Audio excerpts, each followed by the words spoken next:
We're exploring the answers to two questions. The first is, what is this love that remains when all the loves of existence are gone?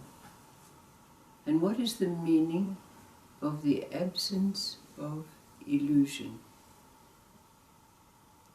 There was a young king who had a vast kingdom, prosperous. He had many wives and a number of concubines, but he was not a happy man because he was impotent, unable to beget a child, an heir to his kingdom. Physicians, sorcerers, magicians of all kinds were called to no avail. Nothing could bring a cure to him. But then one day his advisors came to him to inform him that a dervish had taken up residence in his kingdom, who it was said could cure any ailment. So in disguise, the young king went to the dervish to tell him of his problem. The dervish took down from his shelf a small vial of amber liquid. He drank 2/3 himself and handed the remainder to the king, saying to him, "Take a single drop for the next 3 days." The king took the vial, and on the first dose of 1 drop, he felt renewed life.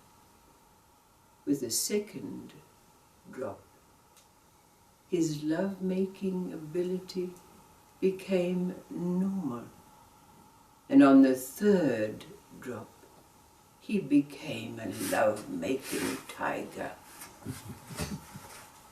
So his life returned to normal, and he became contented.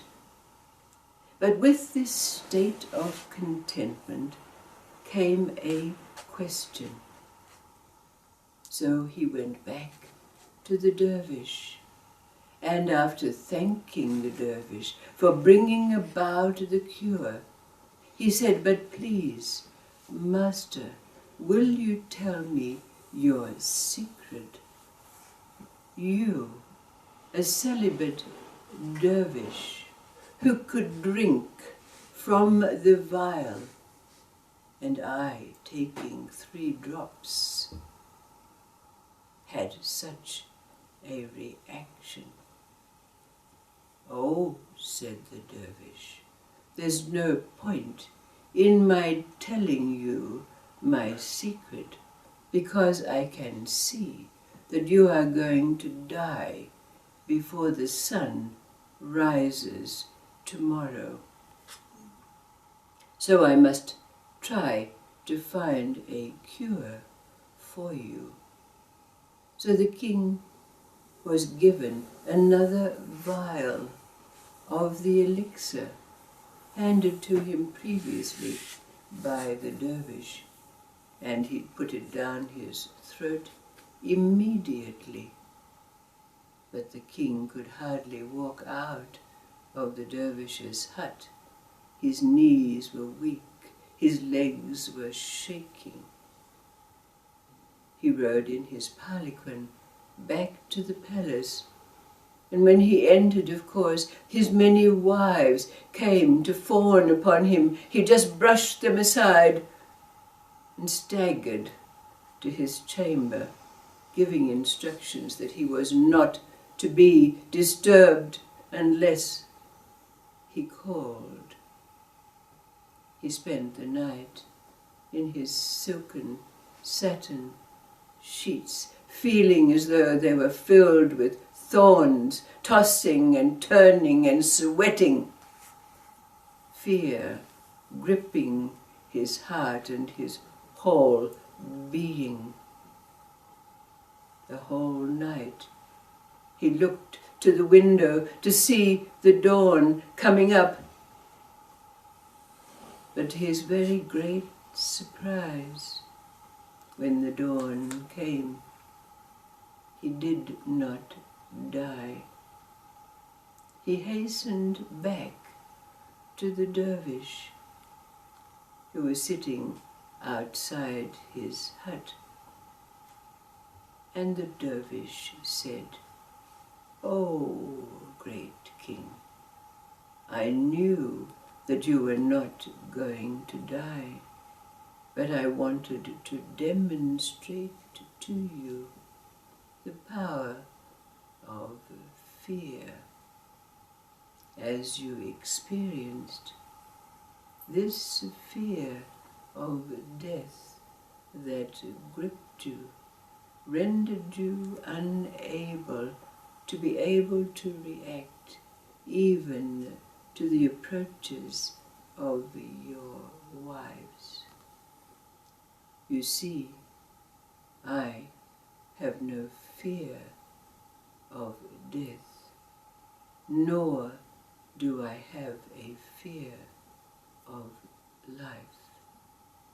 So the chemistries of life can bring no reaction from me."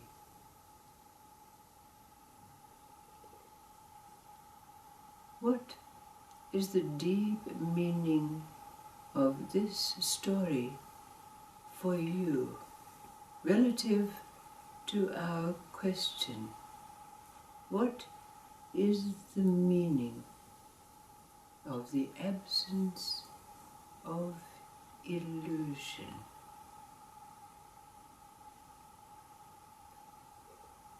What does the absence of fear of death, the absence of fear of life, have to do with the state of the absence of illusion?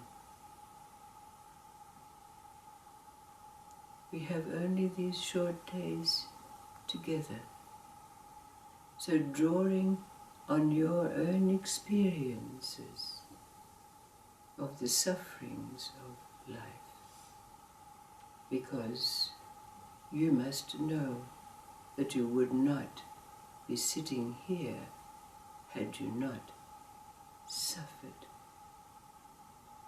Drawing on those experiences, what's the deep meaning